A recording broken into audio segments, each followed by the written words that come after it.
బైబిల్లో తూర్పు దిక్కునకు ప్రయాణం అనేది పాపానికి మార్గంగానూ మరియు శ్రమకు కారణంగానూ ఉంది అని చెప్పుకోవచ్చు.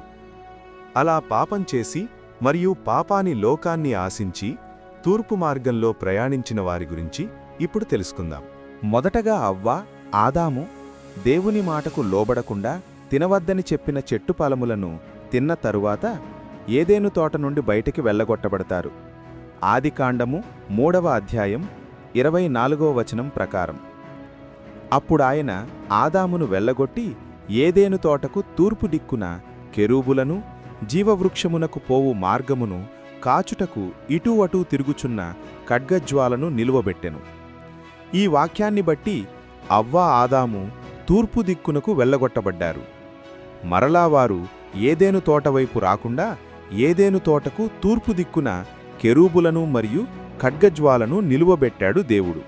అలాగే కయీను కూడా తన తమ్ముడైన హేబేలును చంపిన తర్వాత శపించబడినవాడై ఆదికాండము 4వ అధ్యాయం 14వ వచనంలో చెప్పబడిన విధంగా, నేడు ఈ ప్రదేశము నుండి నన్ను వెళ్ళగొట్టితివి, నీ సన్నిధికి రాకుండా వెలివేయబడి దిగులుపడుచు భూమి మీద దేశదిమ్మరినయ్యుందును. అలాగే ఆదికాండము 4వ అధ్యాయం 16వ వచనం. అప్పుడు కయీను యెహోవా సన్నిధిలో నుండి బయలుదేరి వెళ్ళి ఏదెనుకు తూర్పు దిక్కున నోదు దేశములో కాపురముండెను. ఈ వచనాలను బట్టి స్పష్టంగా అర్థమైతున్న విషయమేమిటంటే, కయీను పరిశుద్ధమైన దేవుని సన్నిధిలో నుండి బయలువెళ్ళి శాపానికి మార్గమైన తూర్పు వైపునకు ప్రయాణం చేశాడు.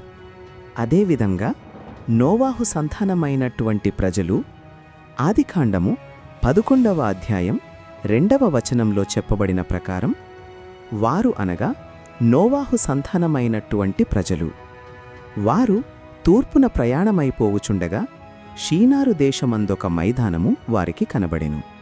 అక్కడ వారు నివసించిరి. 4వ వచనంలో, మరియు వారు మనము భూమి యందంతటా చెదిరిపోకుండా ఒక పట్టణమును, ఆకాశమునంటు శిఖరము గల ఒక గోపురమును కట్టుకొని పేరు సంపాదించుకొందము రండని మాటలాడుకొనగా. అలాగే 5వ నుండి 8వ వచనాలలో, యెహోవా నరుల కుమారులు కట్టిన పట్టణమును, గోపురమును చూడ దిగివచ్చెను. దేవుడు తనే దిగివచ్చి తూర్పున ఒక మైదానములో నివసించుచున్న వారిని చూచి వారిని భూమి అంతటా చెదరగొట్టెను. ఇలాగున వారు ఆ పట్టణమును కట్టుట మానిరి.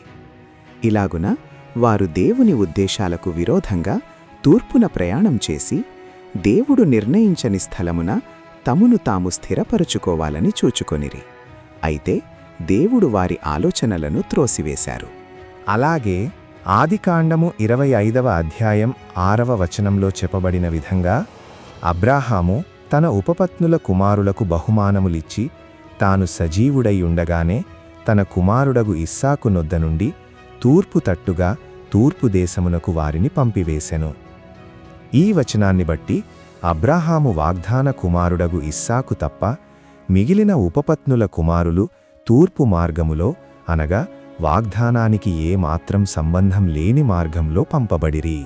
చివరిగా ఆదికాండము 13వ అధ్యాయం 7వ వచనంలో చెప్పబడిన ప్రకారం, అప్పుడు అబ్రహాము పశువుల కాపరులకును లోతు పశువుల కాపరులకును కలహము పుట్టెను. అలా అబ్రహాము పశువుల కాపరులకు లోతు పశువుల కాపరులకు కలహము పుట్టటం చేత వారు విడిపోవాల్సి వస్తుంది. అలా అబ్రహాము నుండి విడిపోయిన లోతు ఆదికాండము 13వ అధ్యాయం 11వ వచనంలో చెప్పబడిన విధంగా, కాబట్టి లోతు తనకు యొర్దాను ప్రాంతమంతటినీ ఏర్పరుచుకొని తూర్పుగా ప్రయాణము చేసెను. అలా లోతు తూర్పున ఉన్న సోదోమ, గొమొర్రా అనే పాపపు ప్రాంతాలకు వెళ్లి సమస్తాన్ని పొగొట్టుకొనెను. అయితే ఇప్పుడు మనం గమనించవలసిన విషయం ఏమిటి అంటే, ఇలా అందరూ కూడా తూర్పు మార్గములో, అనగా పాపం శాపం అనే మార్గములో వెళ్లడం చూశాం. కానీ ఎవరైనా తూర్పు మార్గములో నుండి వచ్చారా అని డౌట్ రావచ్చు. అవును, వచ్చారు. పాత నిబంధనలో అనేకులు ఇలా పాపం శాపం అనే తూర్పు మార్గములో వెళ్లడం చూశాం. కానీ క్రొత్త నిబంధనలో తూర్పు అనే పాపం శాపం మార్గములో నుండి రక్షకుడైన క్రీస్తు వద్దకు రావడం జరిగింది. మత్తయి సువార్త 2వ అధ్యాయం 1 నుండి 2 వచనాలలో ఈ విధంగా ఉంటుంది. రాజైన హేరోదు దినములయందు యూదయ దేశపు బేత్లెహేములో యేసు పుట్టిన పిమ్మట ఇదిగో తూర్పు దేశపు జ్ఞానులు యెరూషలేమునకు వచ్చి యూదుల రాజుగా పుట్టినవాడెక్కడనున్నాడు? తూర్పు దిక్కున మేము ఆయన నక్షత్రము చూచి ఆయనను పూజింపవచ్చితిమని చెప్పిరి. పై వచనాలలో చెప్పబడినట్టు తూర్పు దేశపు జ్ఞానులు గొప్ప జ్ఞానం, బలం, వివేకం, ధనం కలిగినవారు అయినప్పటికీ పాపం అనే తూర్పు మార్గములో ఉన్నారు.